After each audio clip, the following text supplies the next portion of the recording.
Okay, so welcome to our message about the Jesus War. When you're a Christian and you belong to the kingdom of God, welcome to the war. There is war going on, and hindi lang sa mundo, but in the heavenlies.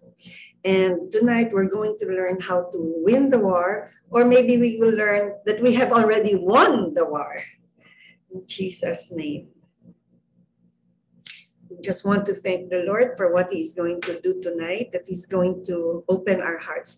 You know, this is about warfare, and it's so funny because hindi naman talaga kami nagplano, no? Na nagkataon, yung testimony is about, warfare for your child, for healing. And then si Pastor Cookie naisip na, ano natin yung deliverance. And I didn't realize that this was going to be my message until just last week. Na, ito pala yung magiging topic ko. And it's again about deliverance, about warfare. And then this is also my message about roar. Di ba sa roar? Ganun din, no? Na hindi naman sinasadya. Alam niyo naman, messages namin hindi planado. Basta Holy Spirit bigay mo, and then si Lord pala nagplano. So, better pay attention, because I think God, this is a sign that God is going to make us all victorious and defeat the enemy. And imagine, nandito si Pastor Peter. Alam niyo, ang Christ Commission Fellowship sa CCF, Peter Tanchi, hindi, alam niyo naman, hindi sila na, evangelical sila, traditional. No? And then, isa lang ang tinatanggap niya na gagawa ng warfare for CCF, and that's Pastor Peter Meneses, who is here right now after 2 years yata wala siya, no? Pastor Peter, yung kanyang anak ay si Pastor Peter. And then all of a sudden, he shows up. And the topic is the Jesus War. So alam niya yan. Okay, so let's start.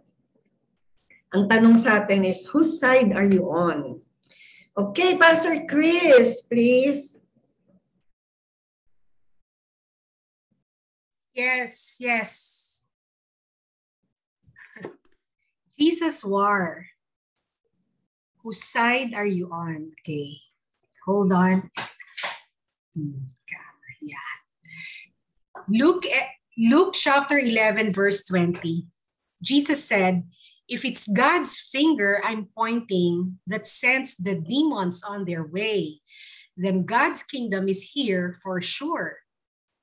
When a strong man, armed to the teeth, stands guard in his front yard, his property is safe and sound. But what if a stronger man comes along with superior weapons? Then he's beaten at his own game. The arsenal that gave him such confidence hauled off, and his precious possessions plundered. This is war, and there is no neutral ground.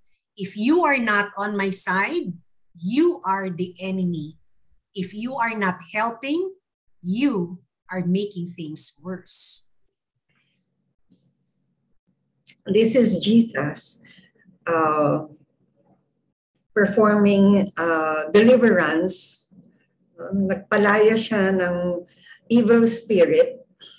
And then he told his disciples that, the strong man in verse 21 to 22 is Satan, and ginagard niya yung kanyang mga ninanakaw na mga tao. But sabi, Jesus is stronger, sabi niya. And I come with the superior weapons. And so, talo si Satan, sabi niya. And so, in this war, there is no neutral ground, said Jesus. If you don't believe in deliverance, if you don't even care about evil spirits all over the place, ayoko yan, then sabi ni Jesus, you are not on my side. Hindi kita kakampi mo yung enemy, and you will become my enemy. If you are not helping, then you're making things worse. Every Christian has to know about deliverance. Kaya nga, Pastor Cookie, di ba? Hindi mo naman akalain na ngayon hindi ko akalain magtutugma tayo ngayon. And so that is, please attend that, and Pastor Chris will be teaching that. And it's very important. Kasi sabi ni Jesus, you're not on my, hindi tayo magkakampi. Enemy kita if you're making things worse. This is war between the Christians and the evil ones. Now, tinuloy-tuloy ni Jesus yung verse na yon. Yung verse natin, nandito sa verse, nasa chapter 11 tayo. And then the next chapter, it's not the next chapter, iba lang itong sa Matthew, but after he said that, meron lang siyang sinabi. Pastor Chris? Okay, Matthew 12, 31 to 32. There's nothing done or said that can't be forgiven. But if you deliberately persist in your slanders against God's Holy Spirit, you are refusing the very one who forgives. If you reject the Son of Man, who is Jesus, out of some misunderstanding, the Holy Spirit can forgive you. But when you reject the Holy Spirit, you're sawing off the branch on which you are sitting, severing by your own perversity all connection with the one who forgives. Wow. Okay, this is so important. Sabi, if you deliberately slander the Holy Spirit, or if you don't believe if you refuse the Holy Spirit, you cannot be forgiven. Yeah, when you reject. But if you reject Jesus, pwede ka pang ma-forgive, no? But here, you know why? Because if you reject the Holy Spirit, He is the power of Jesus. It is like rejecting Jesus. Sabi niya, para ka bang nakaupo sa isang branch? Ano ba yung branch sa Tagalog? Sa isang, ano yung branch sa Tagalog? Sanga. Hindi ka sa isang sanga, sa punong kahoy, nakaupo ka doon, and then you begin to cut it, lalagarin mo, and then nahulog ka. That's what you're doing. Sabi, if you reject the Holy Spirit, and that means you're rejecting Jesus and His forgiveness, because Jesus operates in the power of the Holy Spirit. Kaya nga sabi niya, the only way to win the war, sabi dito, no? If it's God's finger and pointing that sends the demons on the way, then the kingdom of God is upon you. And how do you enter the kingdom of God? If you are born of the Holy Spirit, born of the Spirit. So connected yan. So in the Jesus war, we cannot win the battle without the Holy Spirit. Amen. And here we see that the Lord forced out demons by the Holy Spirit so that the kingdom of God might come. When forcing out demons, you are ushering in the kingdom of God in that territory, and you are ushering the kingdom of God. See, this is nice. I can there edit. You are ushering the kingdom of God in that territory. And demons have no choice but flee. Lalaya sila. So, if you enter into a place and sa tingin nyo, naku, grabe ang labanan dito, bakit ganito? No? So much sin, so much sickness, so much, and to the point na hindi na ito normal. Sa kingdom ni God, hindi ganito.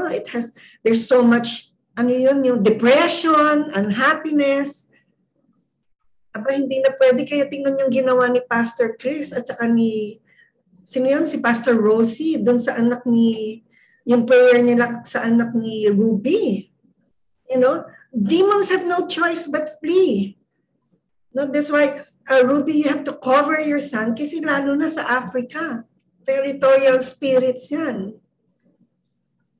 And yung pala, depression pala ang diagnosis, and then dapat pala tauna ng yung pala mga demons pala palayasin, no, di ba?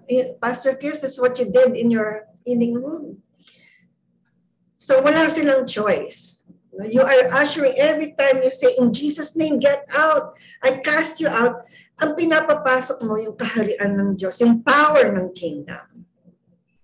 And so, dito mo makikita, no? Kaya nga, please go to the healing rooms. If you're sick, the worse, sabi ko nga, the sicker you are, the more you should go. Alam niyo ba, may pumupunta sa healing room na nasa hospital bed. Makikita mo pa, merong mga, ano yun, yung oxygen. Naka-oxygen, kung ano-ano. Pero talagang inaano nila, no? Because it's so important, the power of prayer. So in this war, we have to pray. When forcing out demons, pray according to the Father's will, in the authority of Jesus' name, and in the power of the Holy Spirit. So, ang dami na nating alam. No? Alam na natin yung power ng name ni Jesus. Alam na natin yung power ng Holy Spirit, yung authority ni Jesus na binigay sa atin. And then, ang pinaka-importante, ang prayer mo ba according to the will of the Father? You know, if you are praying against the will of God, you're praying for something simple in your life. Kunyari may immorality ka and pinagpe-pray mo ang iyong immoral relationship. You are not forcing out demons. You are inviting them. You are hosting the demons. At talagang nandyan, no? They're eager to destroy your life. So let's pray according to the will of the Father, the authority of Jesus, and the power of the Holy Spirit. Tatlo yan. Pastor Chris? Okay. Until we pray, Satan owns it.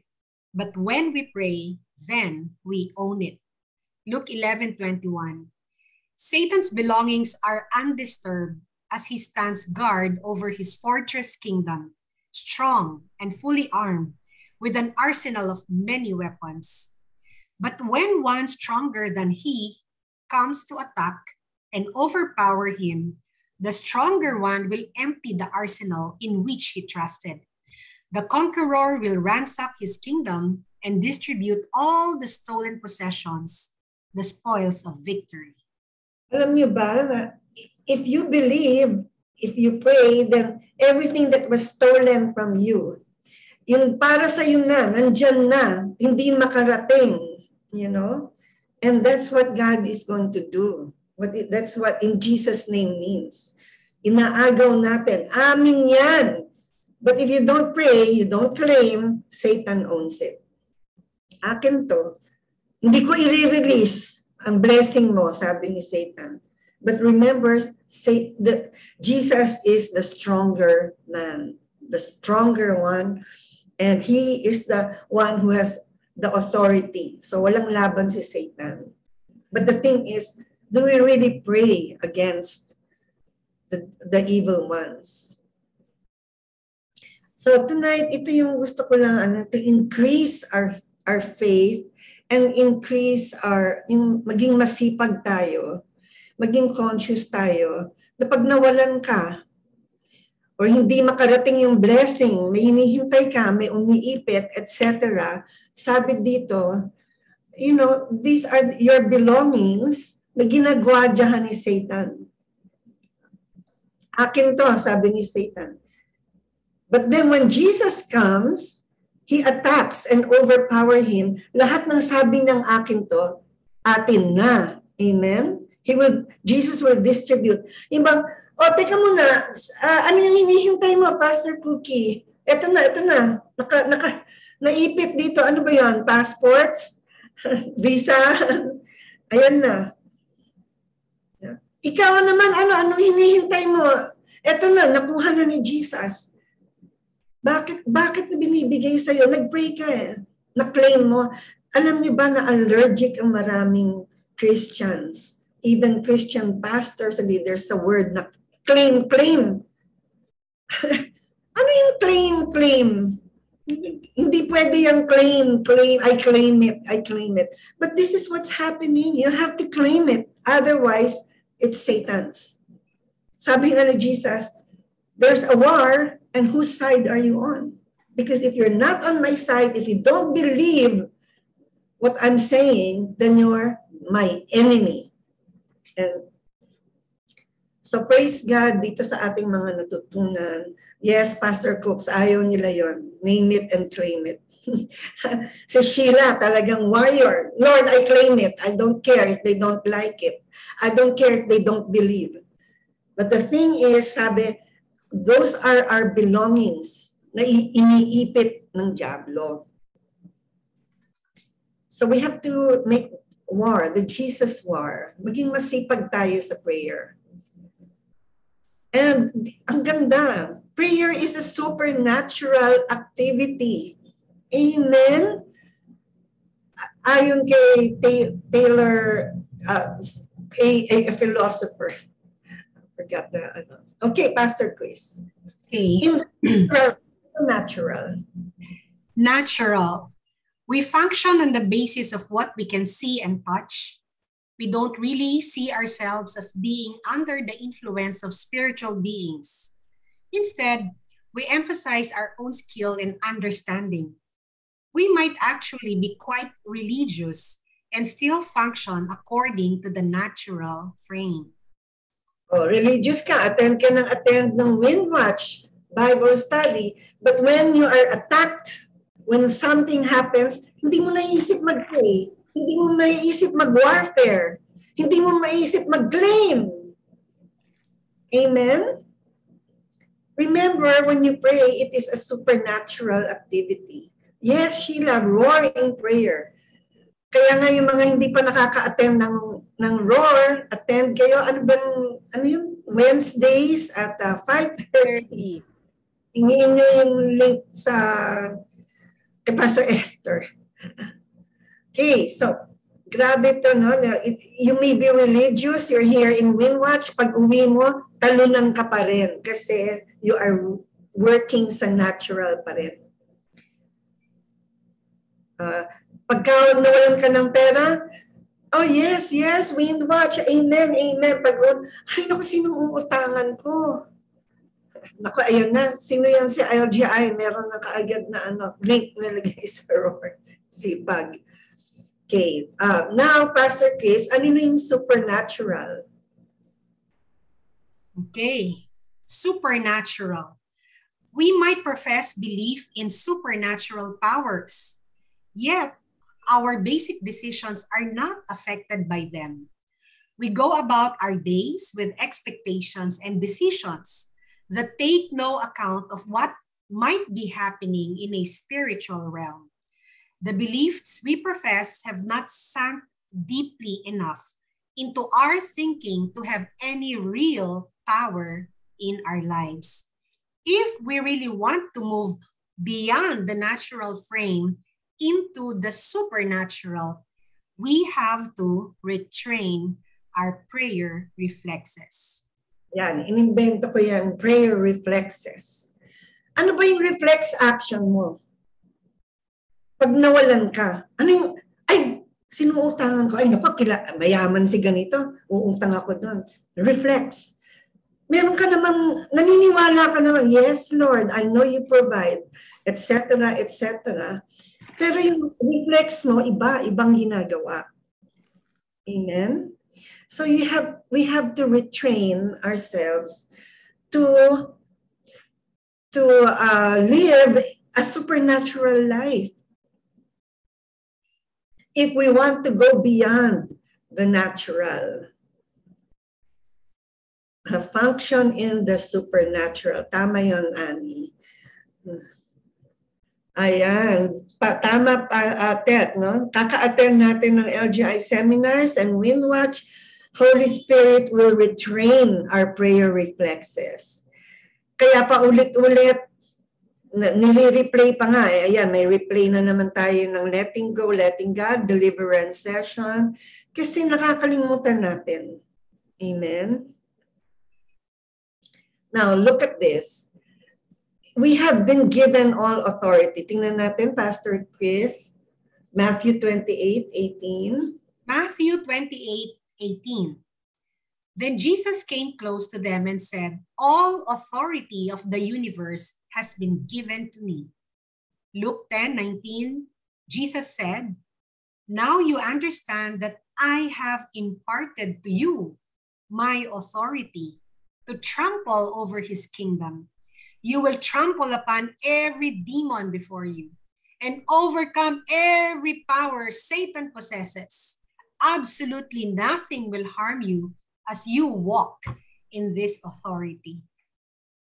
So your authority, my authority, can override demonic power, people power, problem power, economic power, COVID power. Bakit?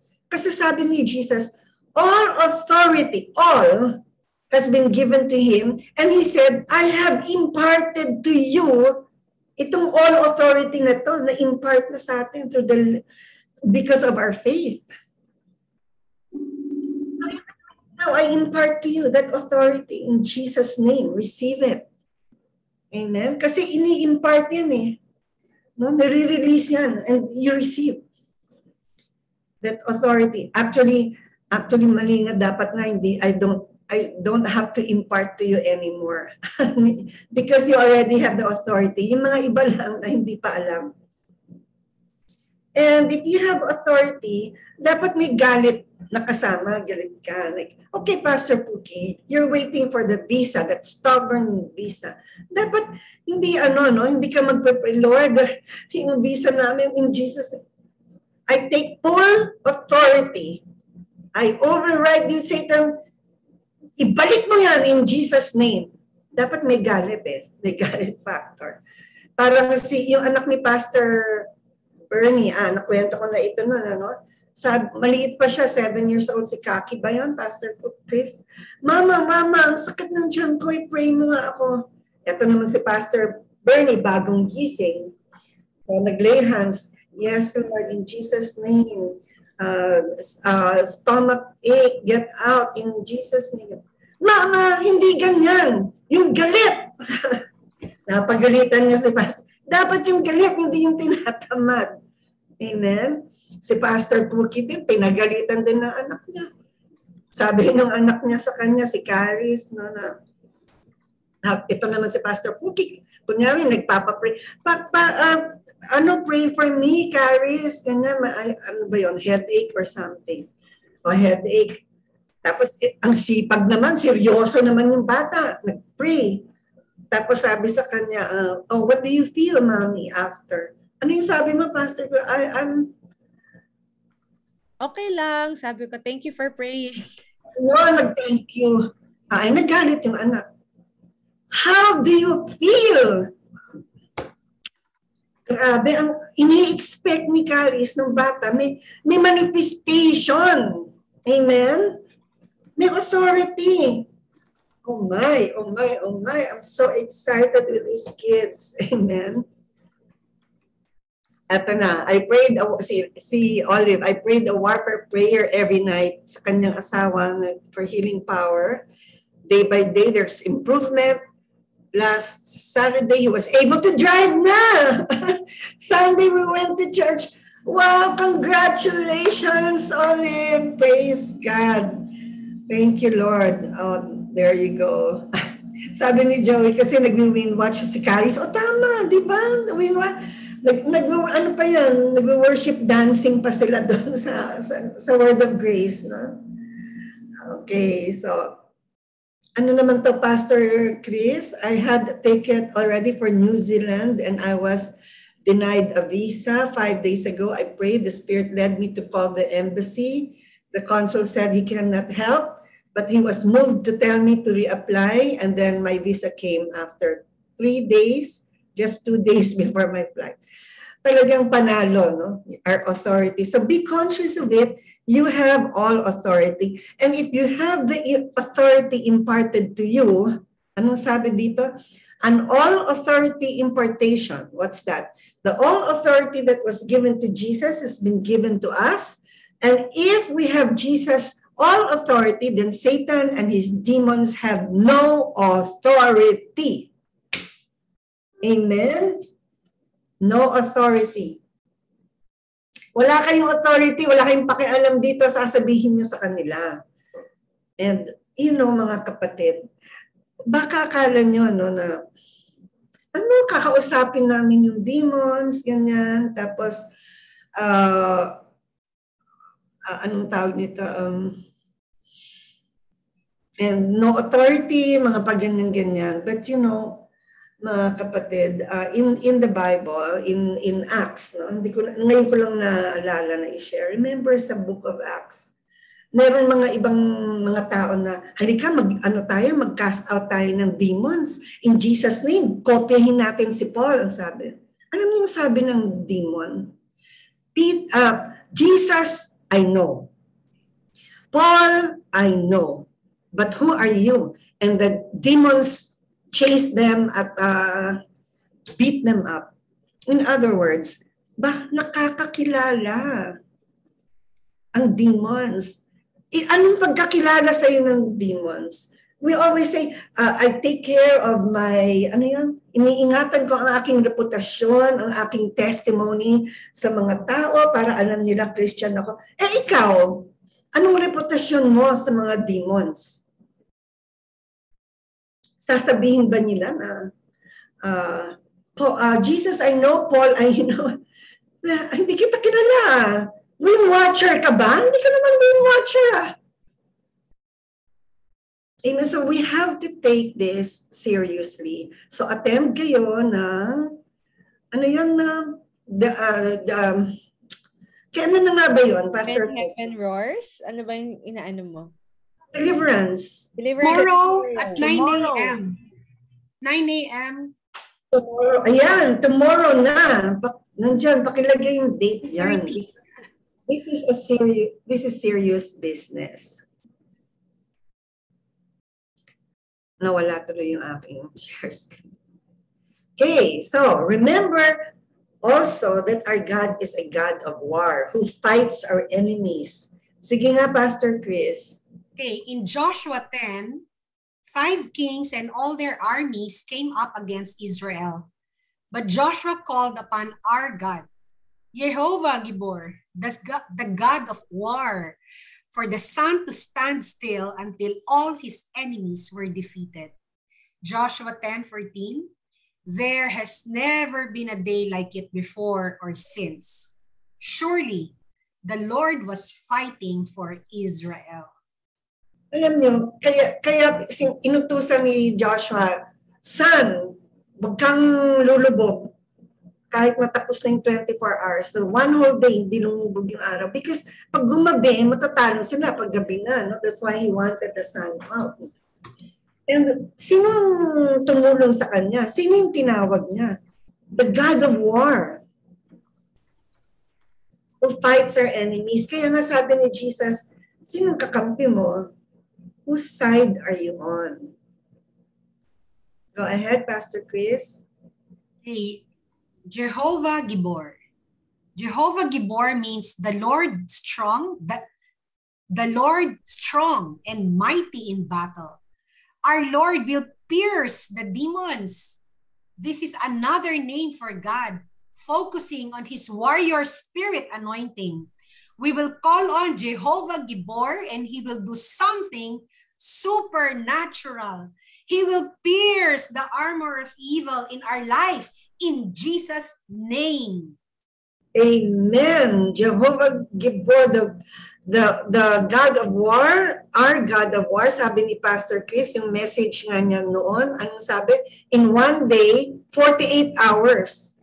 Kaya natalo nila lahat ng kaaway nila because yun yung dineclare ni Joshua. The sun will stop.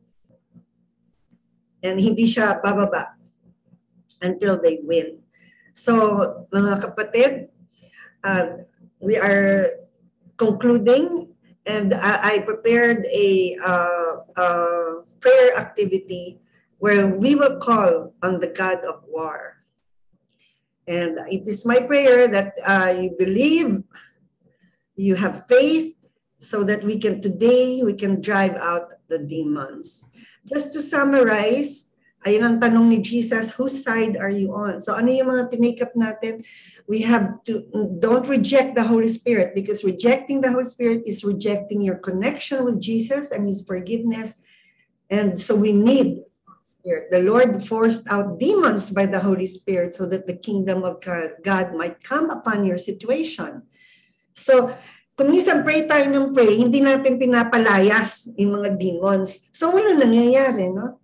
So, our authority can override demon power. All authority has been given to us, has been imparted to us by Jesus, and Satan has no authority. Pray until we pray, Satan owns it, but the moment you pray, then you own it. He has to release it. Amen. Amen. That's authority. It's a supernatural activity, and remember that our God, the one we call on, is a God of war.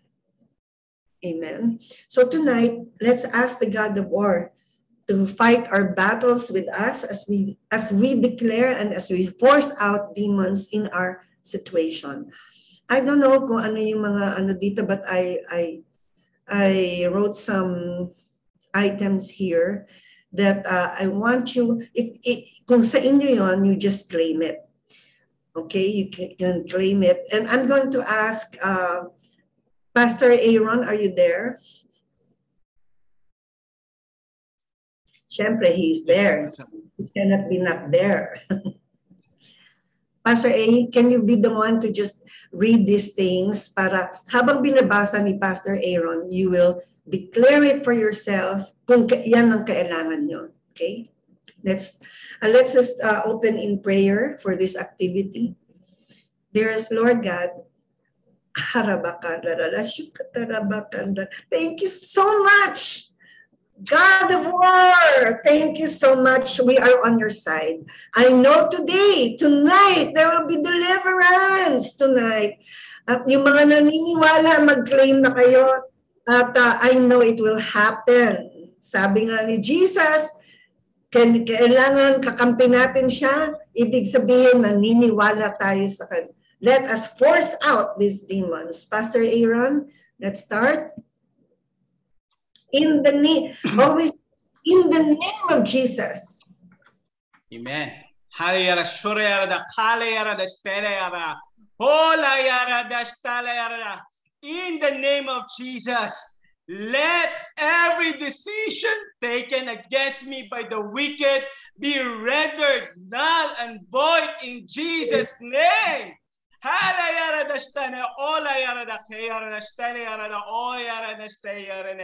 the name of Jesus, I fire back every demonic arrow targeted at me and my family by any demon in Jesus' name through the power of the Holy Spirit.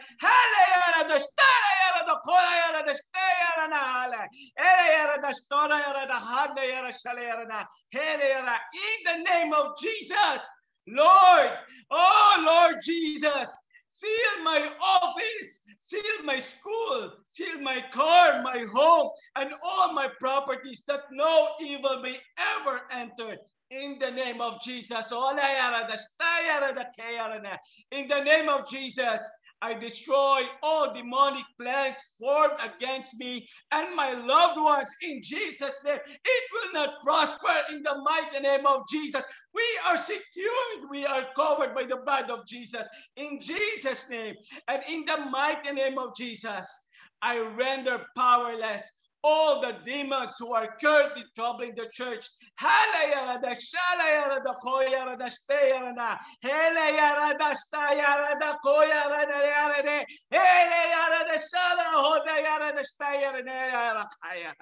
In Jesus' name, amen and amen and amen. That's just Pastor A. Again, ano na nga?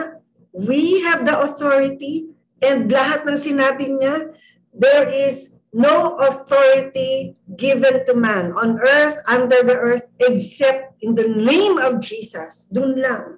So si Satan, wala, lahat ng sinabi, talo in Jesus' name. So every time doubt is creeping in, no, you claim it. You have no authority in my mind, in my thoughts. In Jesus' name. Pastor A, one more. Holy Spirit, in the name of Jesus, I forced out the demon holding on to the souls I'm bringing to Christ. In Jesus' name, I force out every demon who stole my goods. In Jesus' name, in Jesus' name. In the mighty name of Jesus, I drive out the demon standing in the way of my breakthrough. I force out the demon holding on to souls I'm bringing to Christ. In Jesus' name, in Jesus' name. In the name of Jesus, I take authority over all the powers, principalities, ruler, and every evil spirit in high places. Satan, the blood of Jesus is against you in the name of Jesus. Amen and amen. Amen. Mga kapatid, use the finger of God. Yung tinuro ko sa roar.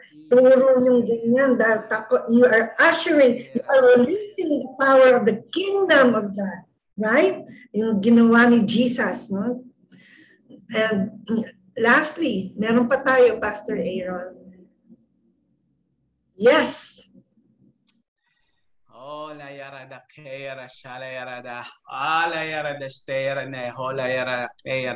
the name of Jesus, the God of war, I call upon my angels to perform the word of the Lord. My angels will drive out every entity that does not belong to the kingdom of God. In the name of Jesus, the God of war, I call upon Jehovah Gibor, the God of war, to wage war against every deceiving demon, warring demon, killing demon in Jesus' name. In the name of Jesus, the God of war, I call upon Jehovah Gibor, the God of war. He will destroy every spirit tormenting my life and body in Jesus' name. Amen. And amen and amen. Oh my, praise the Lord. The God of war, mga kapatid, is on your side. That is the promise. Amen? Oh my. So I hope nag-screenshot kayo or something, you know, like, because I really believe that this is so powerful and that something happened in the heavenlies that we cannot see. But most of the time, the reality of heaven is invisible. Mga kapatid, ha? Most of the time, unless magpakita sila, the reality of the supernatural, the reality of heaven is invisible. So if you cannot see it with your naked eyes, it doesn't mean to say it's not there. Amen. Something is happening. And so, praise God, we have our prophets and we have our prayer warriors na naniniwala at alam ko na may nangyari ngayon sa ating wind watchers. In Jesus' name.